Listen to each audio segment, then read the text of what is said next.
各位听众，今晚中东的夜空不再平静，它被火光撕裂，被导弹的啸叫划破，一场足以改写地缘政治版图的扩大战争就此拉开序幕。美东时间周四凌晨，当大多数人还在睡梦中时，德黑兰与华盛顿之间那根脆弱的平衡线终于彻底断裂。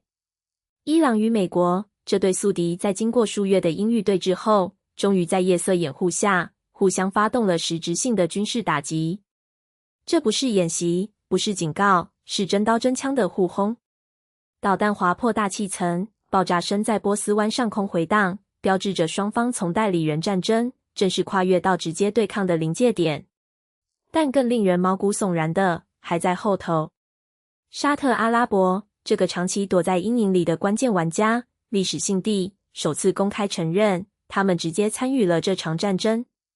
这句话一出，就像在火药桶里丢进了一颗引信，整个海湾局势瞬间失控。原本试图维持微妙平衡的阿拉伯国家，现在不得不直面战火烧眉毛的现实。而就在几乎同一时间，埃及当局打破了自2月战争爆发以来的沉默，做出了前所未有的反应。虽然细节仍在封锁线后，但消息人士透露，开罗已进入最高戒备，苏伊士运河的战略命脉隐约可见军舰调动的身影。这意味着什么？意味着冲突的涟漪已经冲出波斯湾，直扑北非，直逼欧洲门口。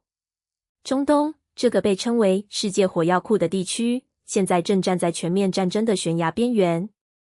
每一个决策，每一次拦截，每一条推文，都可能成为压垮骆驼的最后一根稻草。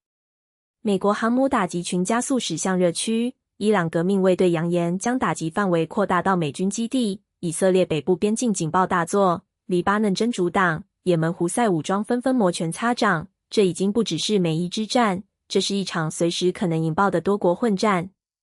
各位，历史的车轮滚滚向前，但今晚它仿佛卡在了最危险的转弯处。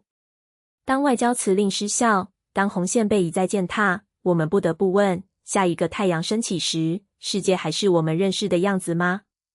这场关系人类命运的博弈究竟会走向何方？